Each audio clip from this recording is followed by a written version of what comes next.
Biz hozir sizlar bilan oksidlanish qaytarilishga xos bo'lgan kislota tarkibidan vodorodni siqib chiqarish reaksiyasini kuzatamiz. Buning uchun bizga kerak bo'ladi probirka, o'lchov probirkalari, rux bo'lakchalari, sulfat kislota va pipetkalar kerak bo'ladi. Buning uchun dastlab o'lchov kolbasi probirkasi yordamida 2-3 ml sulfat kislotadan solib olamiz.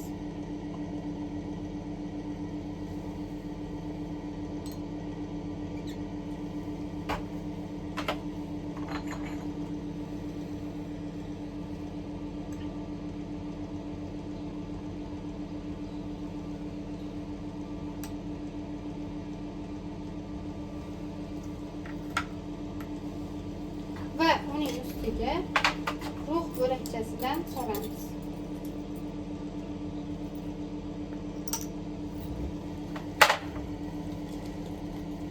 Bu yerda ajralib chiqayotgan gazni kuzatamiz.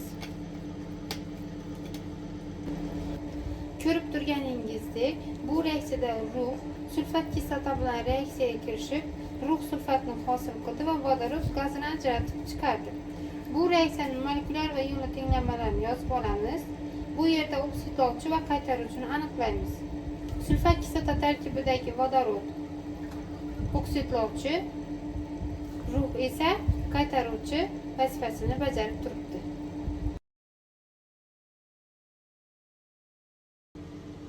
Biz hozir sizlar bilan oksidlanish qaytarilish reaksiyalariga oid bo'lgan kaliy permanganatning oksidlovchilik reaksiyasini kuzatamiz. Buning uchun bizga probirkalar, o'lchov probirkasi, sulfat kislota, natriy gidroksid, kaliy permanganat va natriy sulfat eritmalari kerak bo'ladi.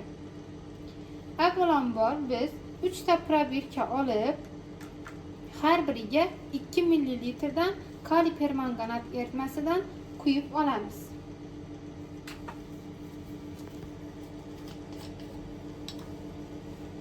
O'lchov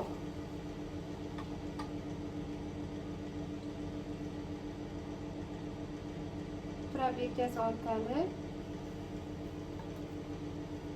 har biriga 2 ml dan quyamiz.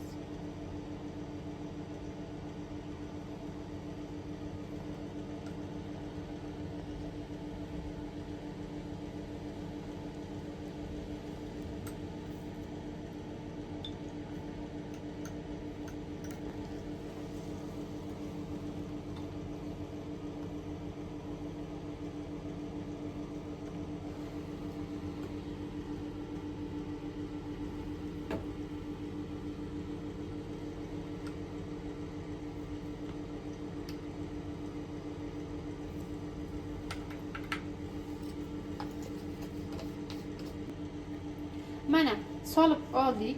So'ngra birinchi probirkaga 3 ml sulfat kislota solamiz.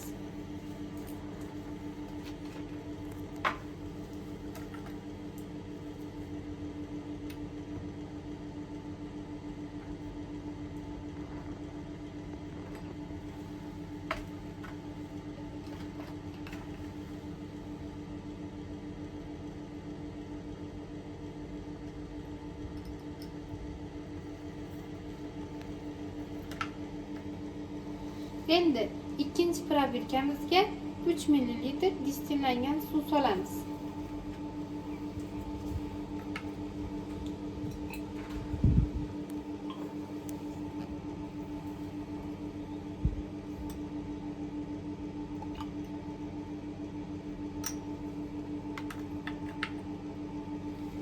Uchinchi probirkamizga esa natriy gidroksid eritmasidan ham 3 ml solib olamiz.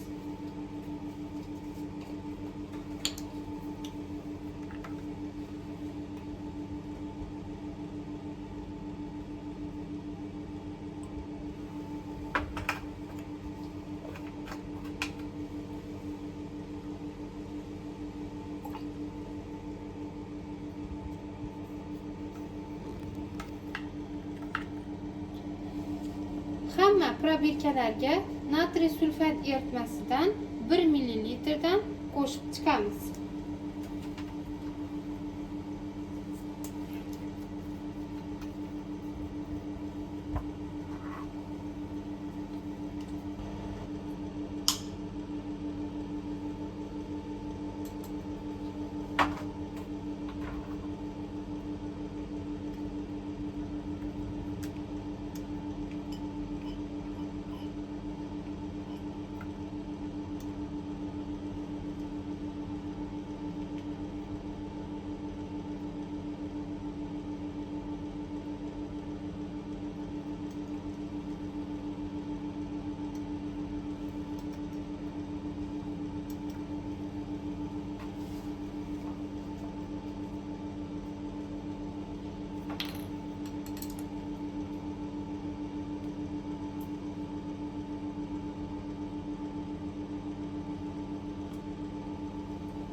Mana solib oldik.